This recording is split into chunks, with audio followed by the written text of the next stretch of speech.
حضرت سوال ایک ایسے ہی، چونکہ بات چل رہی تھی رحمت کی، رحمت عام کی، تو اللہ کی رحمت عام اور خاص بھی ہوتی ہے؟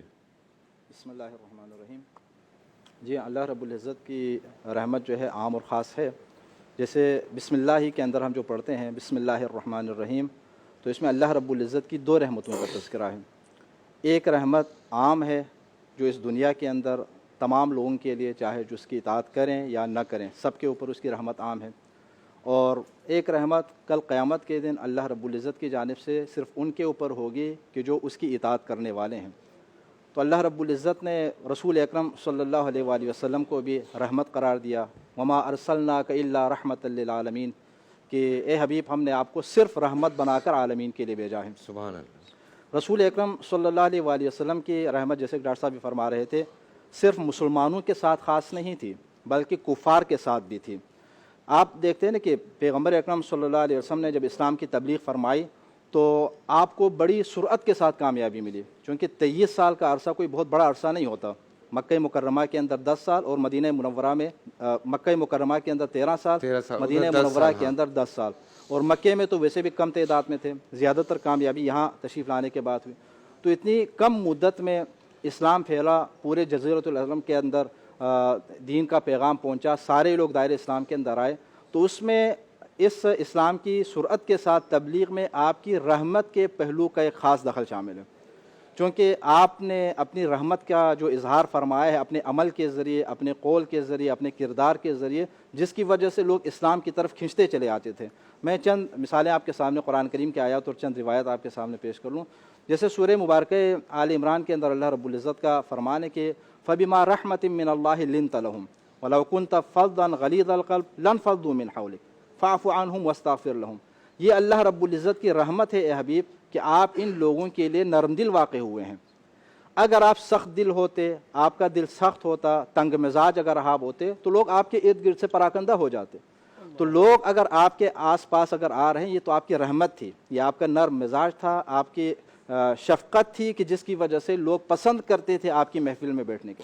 اور جب لوگ آپ کی محفل میں بیٹھتے تھے تو آپ کے اخلاق کریمہ سے اور آپ کی تعلیمات سے متاثر ہوئے بغیر نہیں رہ سکتے تھے، دائرہ اسلام میں آ جاتے تھے. یہ اسی طرح حضور اکرم صلی اللہ علیہ وآلہ وسلم کفار کے لیے جو غیر مسلم ہیں ان کے حوالے سے بھی خاص طور پر ایک رحمت تھے. اس کا اظہار بھی قرآن کریم کے اندر اللہ رب العزت نے فرمایا کہ لعلک باخع نفسک الا یکونوا مؤمنین. فرماتے ہیں اے حبیب کہیں اس رنج میں کہ لوگ ایمان نہیں لا رہے آپ اپنی جان نہ کھو دیں. یعنی رسول اکرم صلی اللہ علیہ وسلم کو لوگوں کے ایمان نہ لانے کا اتنا دکھ پہنچتا تھا کہ آپ کافی زیادہ پریشان ہو جاتے اور پریشانی اس حد تک بڑھ جاتی کہ آپ کی جان کا خطرہ تھا. اللہ رب العزت نے یہاں پر فرمایا کہ اتنا آپ رنج نہ کریں. دوسری جگہ بھی اللہ رب العزت نے فرمایا فَلَعَلَّكَ بَاخِعٌ نَفْسَكَ عَلَىٰ آثَارِهِمْ إِن لَمْ يُؤْمِنُوا بِهَٰذَا الْحَدِيثِ أَسَفًا. کہ کہیں اس وجہ سے کہ لوگ قرآن کریم کے اوپر ایمان نہیں لا رہے، اللہ رب العزت کے اوپر ایمان نہیں لا رہے، تو اس رنج اور غم کی وجہ سے آپ اپنی جان نہ کھو دیں کہ یہ لوگ ایمان کیوں نہیں لا رہے. یعنی آپ کی شدید حسرت ہوتی تھی کہ کاش یہ لوگ ایمان لے آتے. اب ظاہر ہے وہ لوگ کفر کے اوپر جو ڈٹے ہوئے ہیں، کفر کے اوپر ڈٹنے کی وجہ سے آپ ایسا نہیں کرتے تھے کہ ان کے حق میں فوراً بد دعا کر دیں اور ان کو اپنی محفل سے جو ہمیشہ کے لیے دھتکار دیں. رسول اکرم صلی اللہ علیہ وسلم کی جب جنگ احد کے اندر آپ کے دندان مبارک شہید ہوئے اور کافی زیادہ زخم آپ کے اوپر پہنچے، تو بعض لوگوں نے آپ سے عرض کیا کہ یا رسول اللہ آپ ان کے حق میں بد دعا فرمائیں، آپ اللہ رب العزت کے رسول ہیں، آپ بد دعا فرمائیں اللہ تعالیٰ اس پوری قوم کو جو ہے ہلاک کر دیں. تو اس موقع پر آپ نے ارشاد فرمایا اللہ تعالیٰ نے مجھے لعنت کرنے والا، بد دعا دینے والا خلق نہیں فرمایا، اللہ تعالیٰ نے مجھے رحمت کی خاطر خلق فرمایا.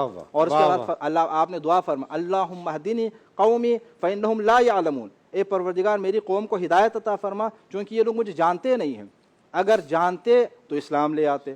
آپ نے بد دعا نہیں فرمائے.